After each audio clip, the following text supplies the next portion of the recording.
ways, ambiance is boom ways, tugomba kuzamuka.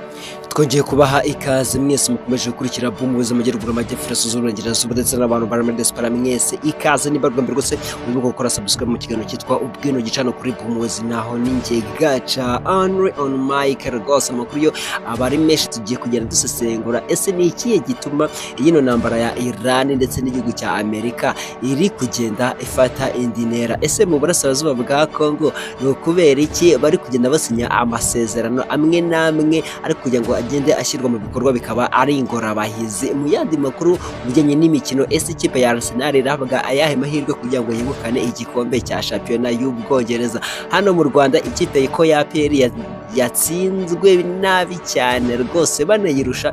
Ubu ngubu ese biba bihagaze gute? Mu yandi makuru uko ibinyamakuru biba byagiye byandika nayo rwose aya makuru arahari. Naho kuri Mike mwibutsa yuko ari gacha mu kiganiro cyitwa Ubwino, muze tuganire dusesengure neza cyane. Nawe dukomereza duhereye kuri iyi ngingo ya Iran ndetse n'igihugu cya Israel na Amerika.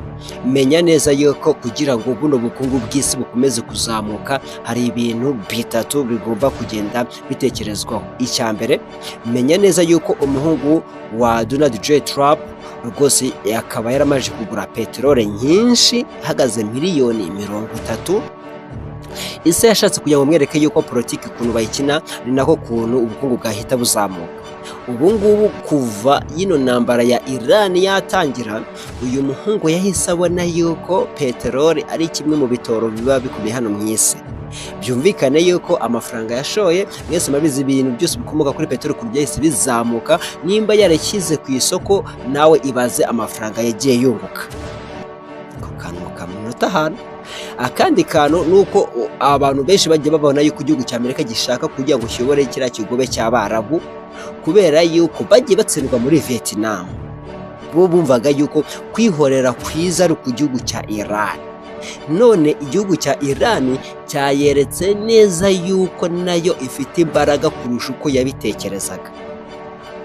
Kuko uri kugenda ugasanga abantu benshi bari kugenda bagaragaza yuko ngo Amerika ngo ubundi ngo yari yoboye isi ngo mu buryo bwa buhumye, ngo none n'abandi bantu baramenye ubwenge kandi nabo rwose bari abantu batekereza cyane. Amerika yahoraga yishyira imbere kurusha ibindi bihugu. Menya neza yuko ubu ngubu ibihugu byose by'i Burayi byinshi ntabwo bikiri kumwe na Amerika. Ari igihugu kimwe gikomeye hano mu isi, abantu mwese mutagomba kuzajya mwirengagiza igihugu cy'Uburusiya. Ahantu henshi Amerika yajyaga yabanzaga kubaza Uburusiya, tujyeyo tuzakora ibingibi, dusenye ibingibi, tuzemeranya ibingibi, tuzakora ibingibi, ese ntuzatubangamira? Ibo bakahita bavuga ati ntabwo tuzakubangamira, ishikayo wikorera utuntu twawe. Abantu mwese mwibuke ibyabaye kwa Gaddafi, abantu mwese mwibuke rwose ibyabaye kuri Maduro, abantu mwese mwibuke ibyabaye muri Cuba, abantu mwese mugende mwibuka ibyabaye kuri Saddam Hussein. Buriya wumve yuko Uburusiya bwari buhari mu buryo bwa indirect, ntabwo bwari buhari mu buryo bwa direct. Oya, kuko baragiye bumvikana n'Abanyamerika. Abanyamerika bagenda babona inyungu z'umurengera, bararyoherwa, birengagiza yuko Uburusiya bukomeye. Dusubiye inyuma akantu gatoya ko ngumve yuko Uburusiya gukomera kwabwo ni ukuva mu 2000 kuzamuka. Mu myaka ya 90 kumanuka bari mu ntambara y'ubutita. Wibuke neza yuko Uburusiya bwasabye kujya muri OTAN, Abanyamerika baranga, burituriza bwishyira hamwe na Korea ya Ruguru, umwanzi wa Amerika, bwishyira hamwe n'Uburusiya.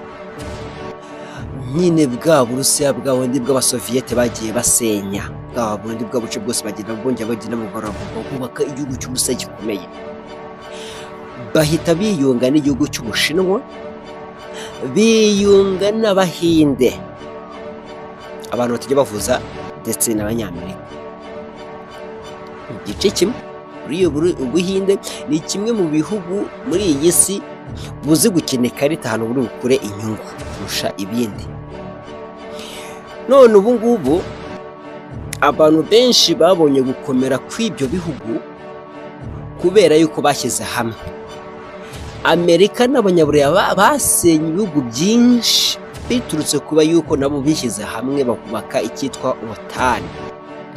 Kari akantu kabo bizaniye kugira ngo banyunyuze banibe imwe mu mitungo ikomeye cyane iba iri mu bihugu bidakize. Aka kantu kumve neza, kubera yuko mwese muribuka mu bijyanye n'ubukoroni, ibintu byinshi by'agaciro babikuye mu bihugu bagendaga bakoroniza. N'urugero naguhereza, ubu ngubu muri Zimbabwe imyaka isaga 113 yari itambutse, hari ikibumbano babashije kugarura kivuye mu bihugu byari by'abakoronije. Nawe ibaze noneho ibitaragarutse ukuntu bingana. Abantu benshi bagiye babona igihugu cya Israel gishaka kwigaragaza nk'igihugu cyiza muri kariya karere ka Aziya, ariko abanyamerika birengagiza yuko hari igice gikomeye cyane cy'abaperise kandi nacyo gishaka kwigaragaza neza.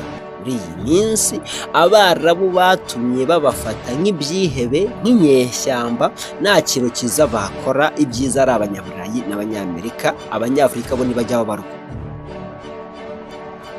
Ariko ubu ngubu nonaha ba bandi bitaga babi bari kwigaragaza mu isura nziza, ba bandi bigaragaza mu isura nziza none aha ngaha bari kugaragara mu isura mbi.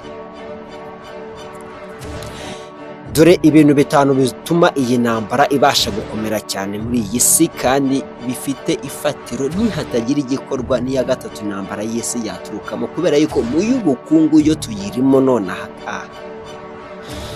Ikintu cya mbere, gushaka gutsikamira bimwe mu bihugu kugira ngo ibi bifite bikomeze kongererwa. Icyo cyo kiratuma iyi ntambara ikomeza gukara. Icya kabiri, ubutunzi bwinshi bwaturukaga muri bino bice by'abaperesi ndetse no muri uyu muhora wa Hormuz biri gutuma isi ikanguka kugira ngo imenye neza yuko iby'umunyamerika n'abanyaburayi bahoraga bagaragaza yuko ari abantu beza, ari bo bantu babi.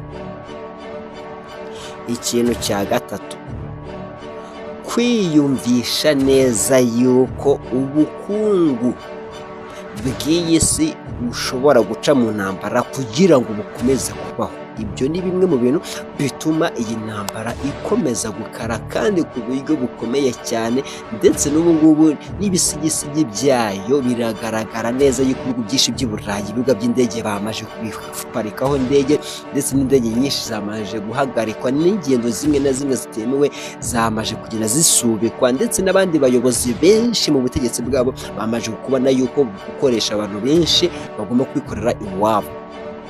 Ikintu cya kane, ubukungu bw'iyi si uri kugenda ugasanga bugomba gusubira inyuma basi nka 45%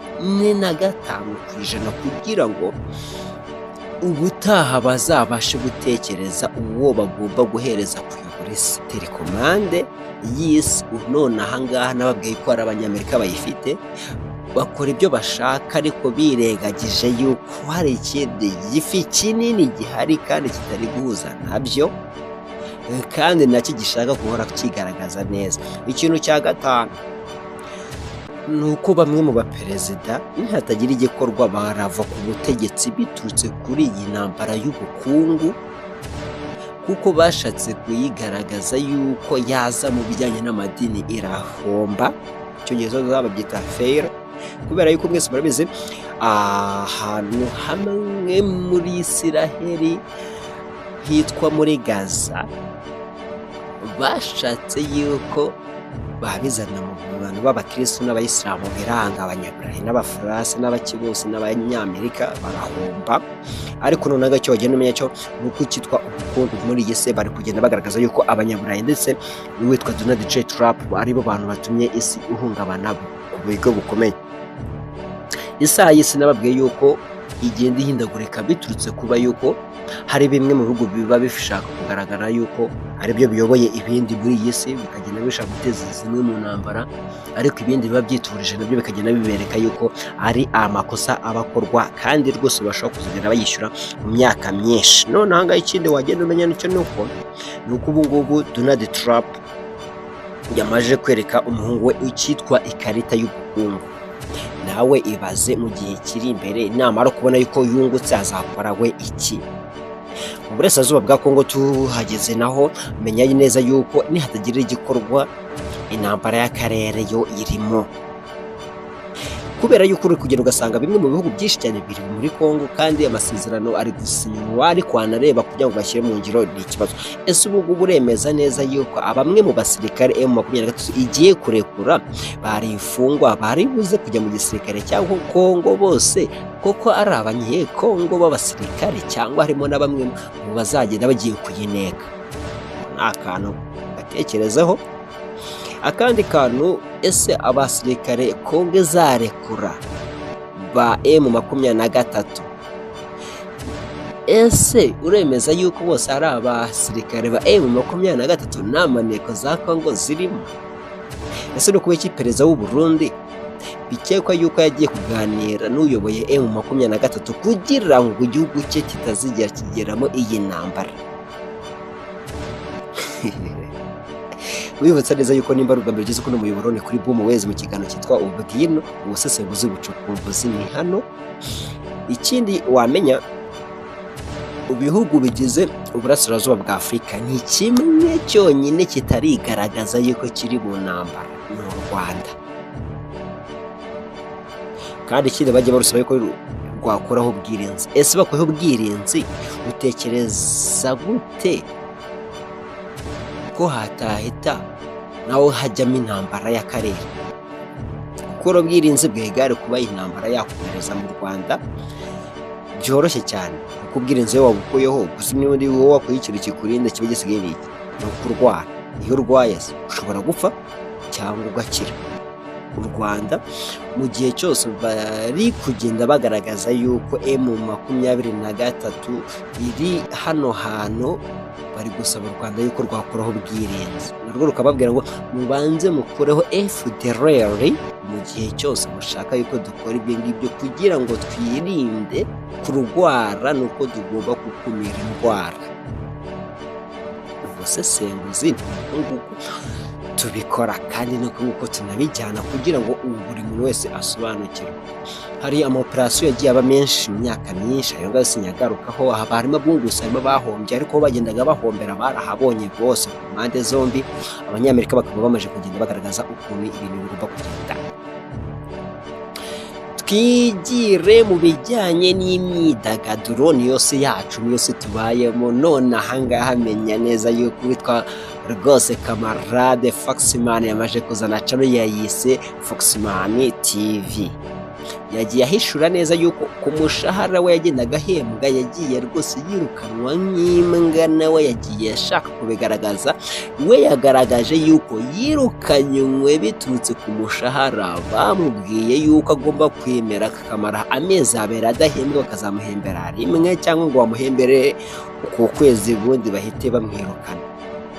Nk'umuntu nawe uzi ubwenge yahise amenya neza yuko agiye kwirukanwa, yandika ibaruwa igitaraganya arayitanga. N'ubundi yagombaga kwirukanwa igihe cyari kigeze, kuko bamujyanye kuri TV10 kugira ngo arebe y'ukuntu bakora ibiganiro by'imyidagaduro. Ahubwo wagezeyo yigira mu biro byo gusesengura isomo ryo kumenya gutwara ikiganiro n'ukuntu bakiyobora n'ukuntu bakiganiriramo. We ntiyabyitaho, amasomo aramutambuka arasibira. Rero nk'umuntu uhembwa, kandi iyi si yo ntabwo ishaka umuntu usibira, ahubwo ishaka umuntu ufata agakomezanya nayo, bahise bamwirukana. Ubu nawe agiye kwikorera, agiye gukora cyane, kandi Imana izamutera iteka rwose, azahirwe mu kazi ke ka buri munsi. APR yatsinzwe muri iyi wikendi biturutse kuba yuko ikipe ya Etincelle ahantu hiri birayisaba amanota, ntabwo biyisaba gupyinata. abantu benshi bagenda bagaragaza ngo APR yarekuriye iyi Etincelle kugira ngo itagenda. Ese nawe uremeranya nabo? Kuko yo ngiri kubona yuko igikombe cya shampiyona ari icyabo kandi ngo ari ibintu byiza. Arsenal yatsinzwe umukino utuma rwose ishobora kugenda ivuga ngo babaye igikombe, ariko nyine uri kugenda ugasanga mu gihe cyose ikipe ya Arsenal abantu benshi bari kugenda bagaragaza neza yuko abantu rwose bari bayikunze kandi bazahora banayikunda ibihe byose. Yatwara igikombe itagitwara Arteta ngo yabarwaje imitima. Ibyiza ni uko bamwirukana bakazana uwitwa Fabregas waciye muri iyi ekipe agaca no mu ikipe ya FC Barcelona. Nuko ibintu biba bihagaze rwose mu icamake. Nuko weekend yari imeze, nuko nanone De Bruyne yararwaye, ibintu birakomera kandi ari kugenda yitegura kugenda rwose ataramira abantu benshi cyane.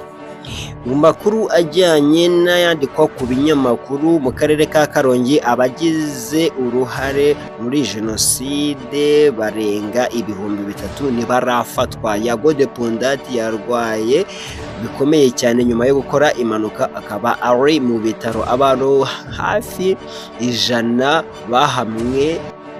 bahanwe bazira kuzamura ibiciro by'ingendo mu modoka rusange.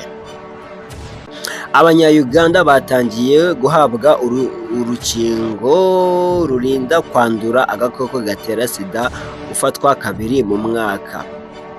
Mu Buholandi Emeline Imanizabayo yegukanye umudari wa zahabu yandika amateka.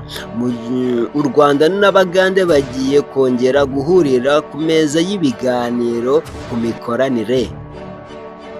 Igisubizo cya Rihanna kubatekerezaga ko atwite umwana wa 4 Awana nawe yababwiye ati rwose ibyo ngibyo byanyu. Iran niyizi igihe izahurira mu biganiro na Leta Zunze Ubumwe za Amerika.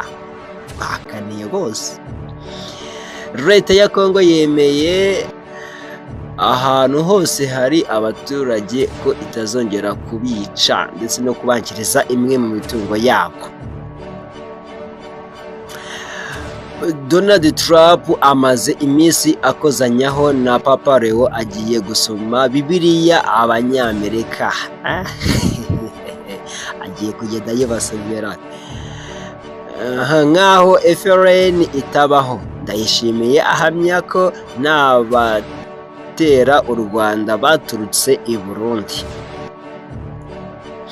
Uyu nguyu wibuke neza yuko yagiye ahamya neza yuko witwa Bunyoni ukitwa umutungo we atazigera na rimwe akomeza kuwukurikirana, kubera yuko yagiye akora amakosa. Rwose nimba ari bwa mbere wagize ukuntu umuyoboro ni kuri Bomezi, nawe ngiye kuri Mike rwose ya Regacha Arnold Charlotte ndabakunda cyane.